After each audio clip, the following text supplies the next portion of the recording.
안녕하십니까?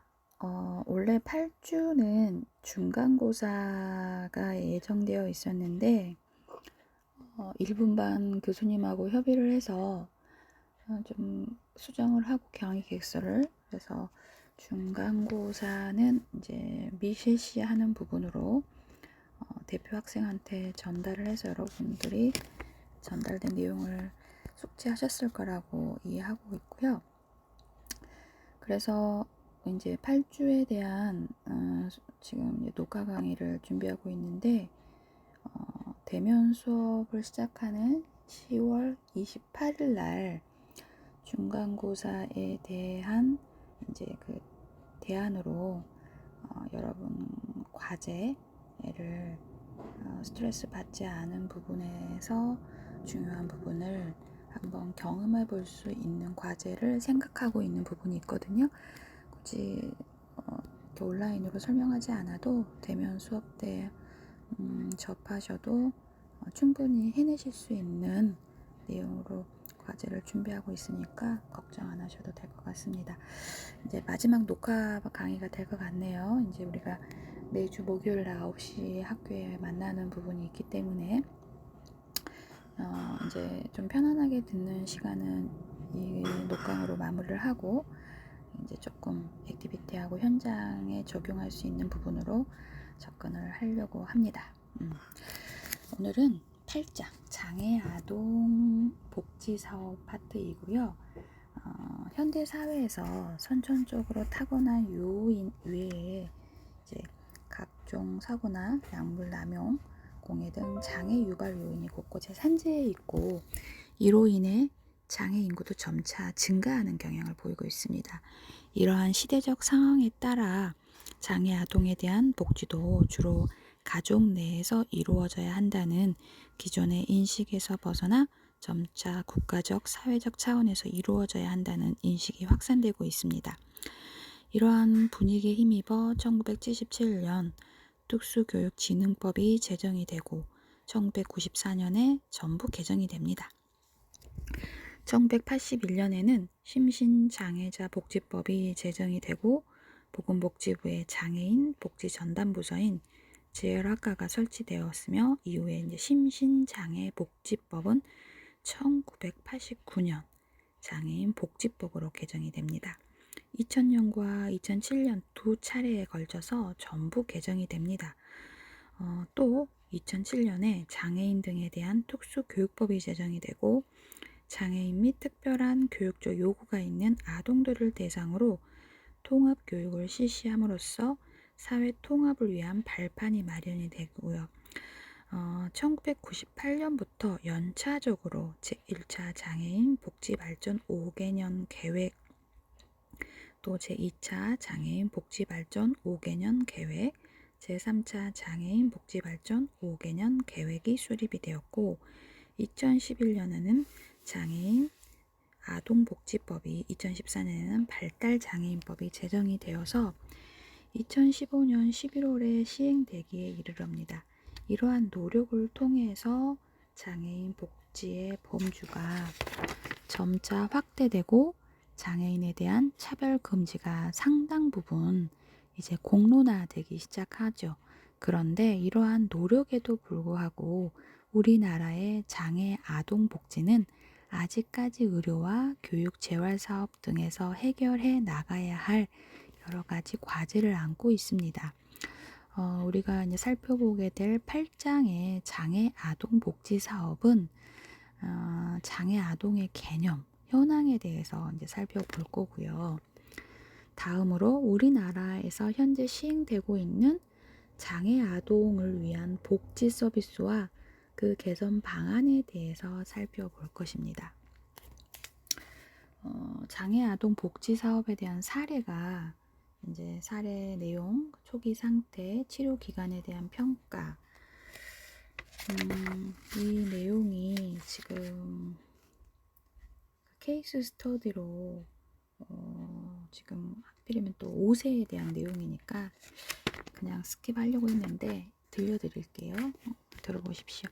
만 5세의 남아이고요. 발달 지체의 장애를 가지고 있습니다. 사례는 이제 엄마가 임신 초기에 유산기가 있어서 유산 방지약을 복용하였고 교통사고를 당한 적이 있으나 태아에게는 이상이 없다는 진단을 받았다고 해요. 출산 시 제왕절개해서 1.9kg로 거꾸로 태어나 인큐베이터에서 50일간 지냈고 삼성병원 차병원에 입원하였으나 병명을 모른다고 해서 MRI, 초음파, CT 촬영 결과 이상이 없다라고 했답니다.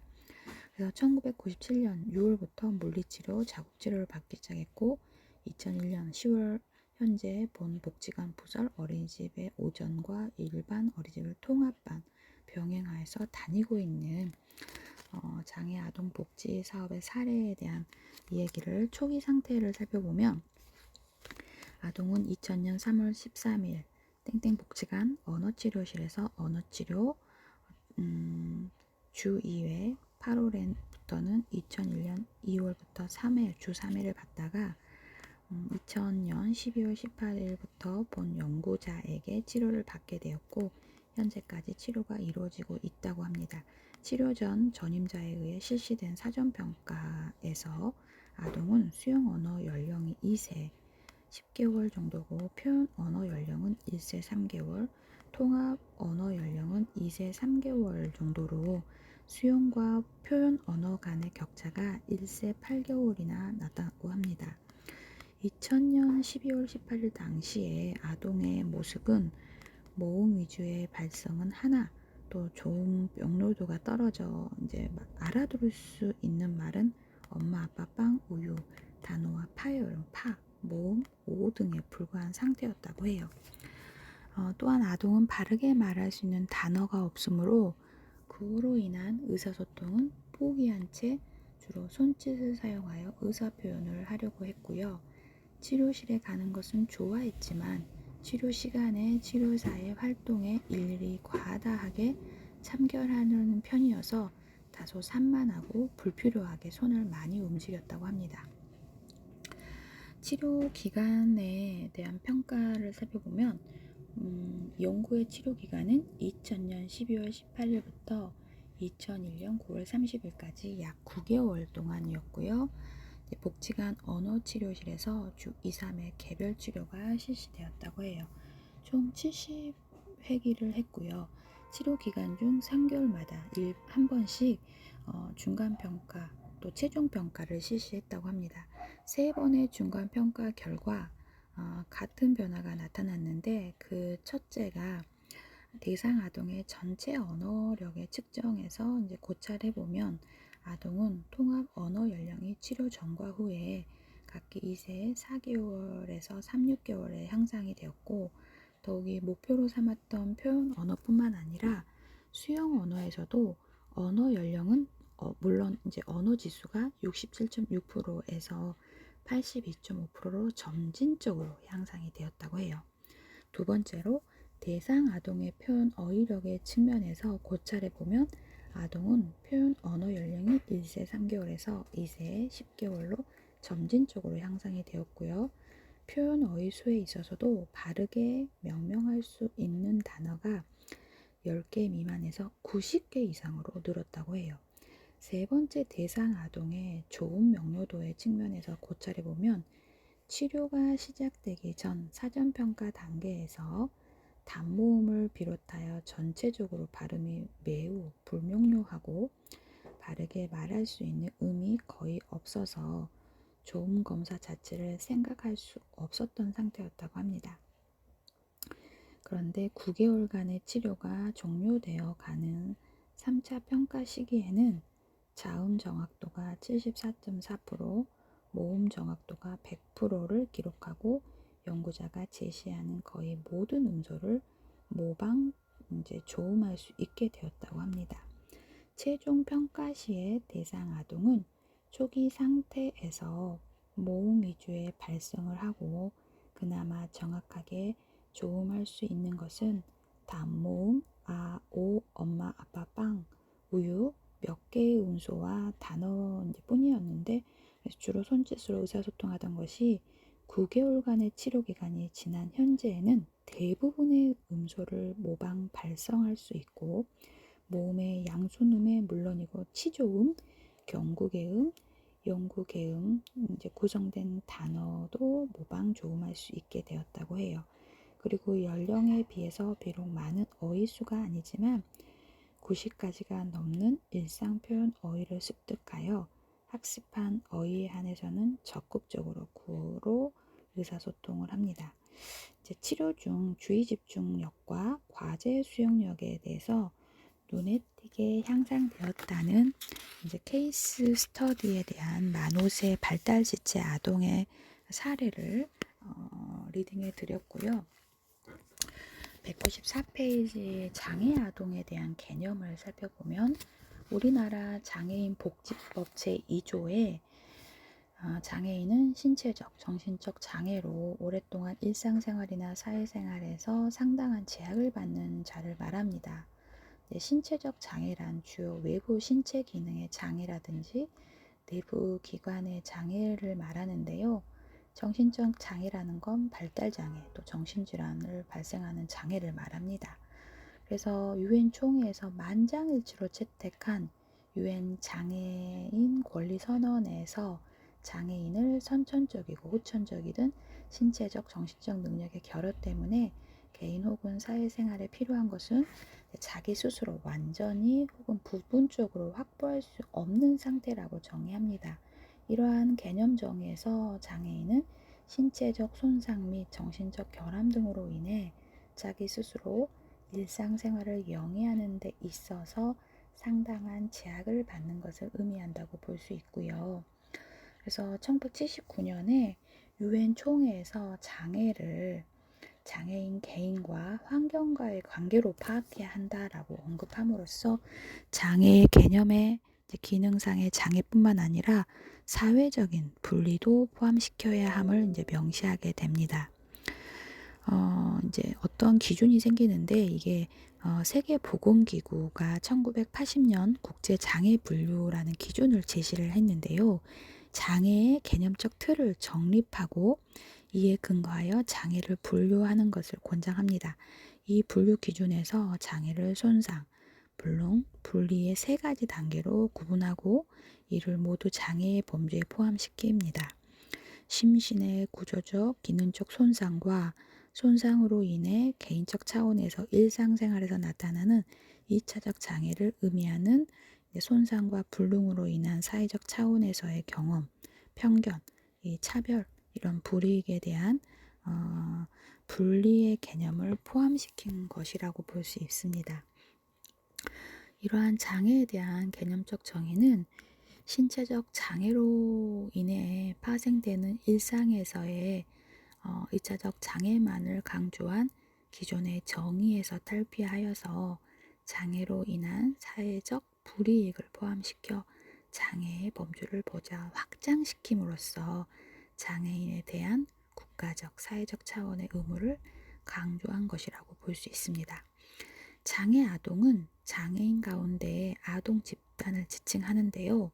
우리나라의 아동복지법에서 아동을 18세 미만인 자로 규정하고 있고 장애아동복지법에서 장애아동을 18세 미만 사람 중 장애인 복지법에 따른 장애인 등록을 마친 자, 또 장애인 등록을 마치지 않은 자라 하여도 6세 미만의 아동으로서 장애가 있다라고 보건부 장관이 별도로 인정하는 사람을 포함한다라고 법적으로 규정하고 있는 부분입니다.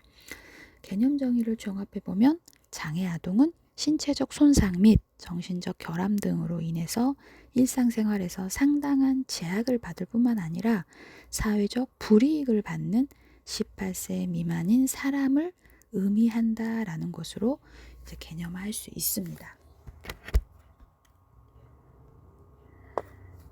두 번째로 장애에 대한 유형을 살펴보면 장애인 복지법 시행령이라는 우리나라의 이제 그 제2조에 15가지의 종류의 장애와 그 기준을 이제 장애 유형으로 분류를 합니다. 신체적 장애, 또 이제 정신적인 장애로 큰 대분류로 구분을 하고요.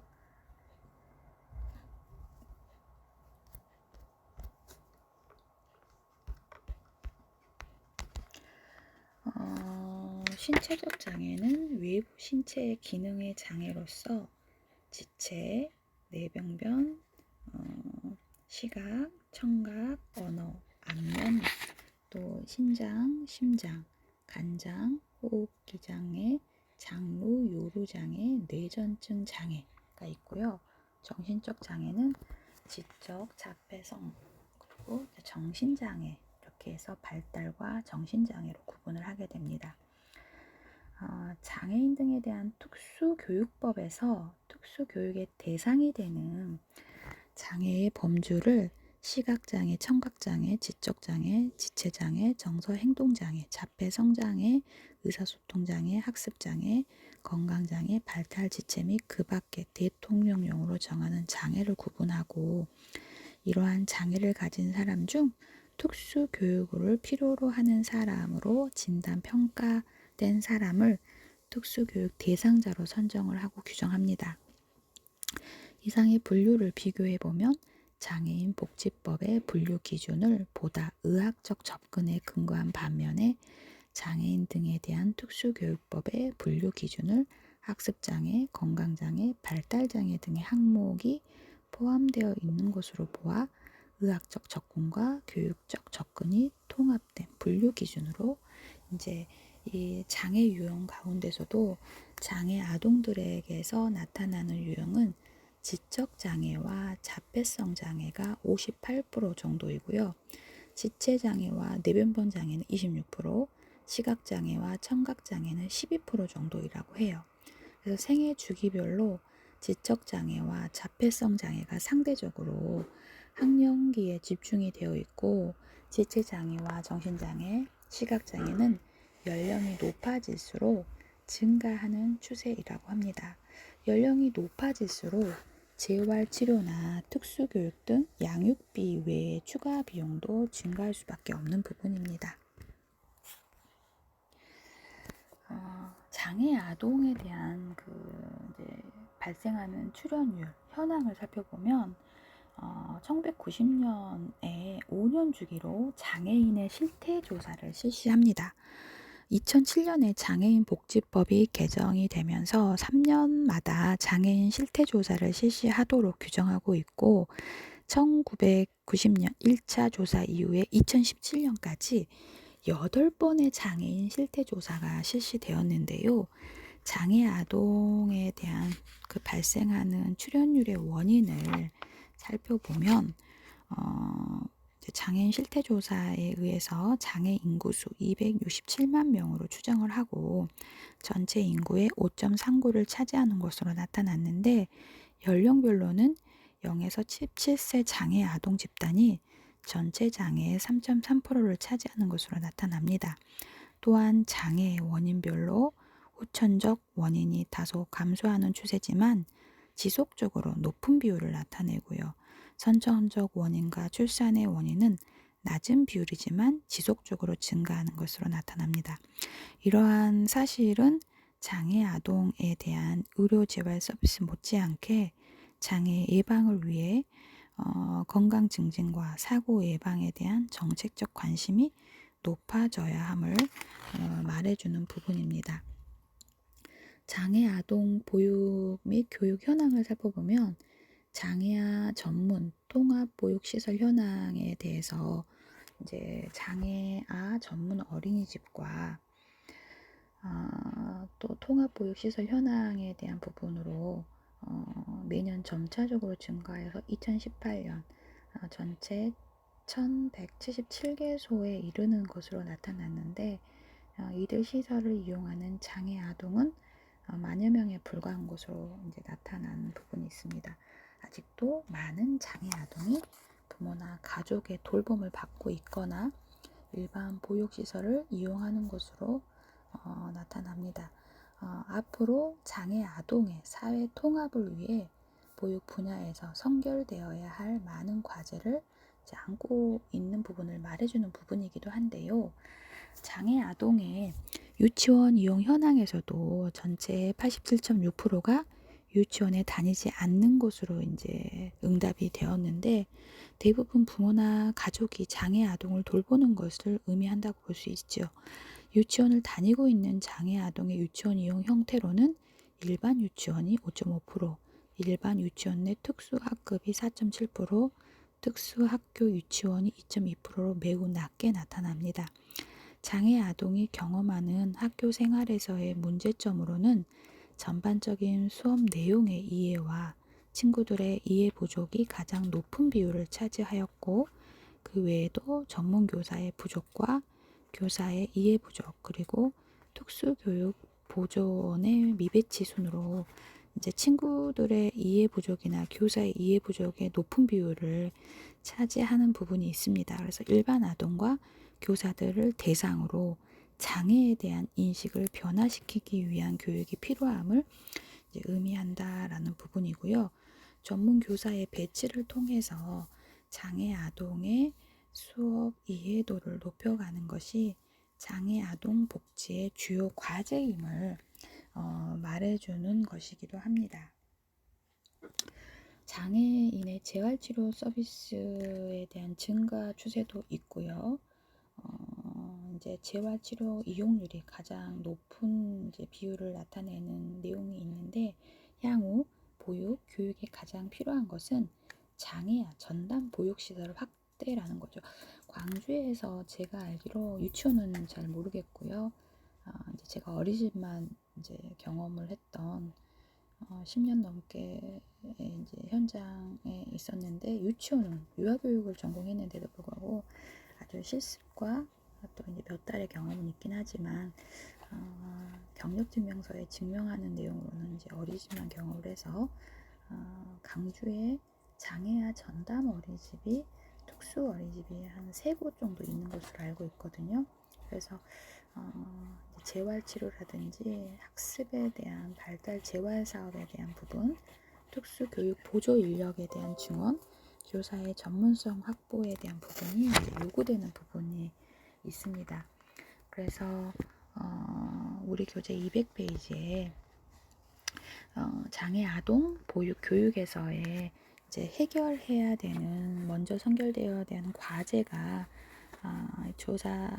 실태조사 연구 결과가 있는데, 장애아 전문 보육시설을 확대하고 장애 아동 발달 재활 서비스를 확대하고 교육 도구나 기자재 사용에 대한 편리성을 확보하는 부분, 또 교사의 전문성 확보, 특수교육 보조 인력 충원, 교사 교육기관의 확대, 학교 내 편의시설 확대, 등하교 편리성 지원, 고등교육 지원을 강화하고 부모교육 이제 사담 지원 확대, 이런 교육비에 대한 부담을 감소하는 그 이제 해결해야 되는 과제에 대한 부분으로도 조사 연구된 부분이 있음을 200페이지에서 표로 친절하게 안내하고 있네요.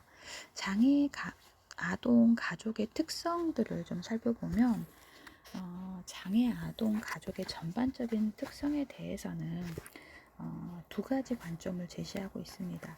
먼저 장애 아동 가족이 높은 스트레스와 갈등을 경험하는 것으로 이제 관점을 맞추는 것과 결국은 이제 장애 아동의 출생으로 인해서 충격, 분노, 슬픔, 무기력 이런 것을 경험하게 되겠죠.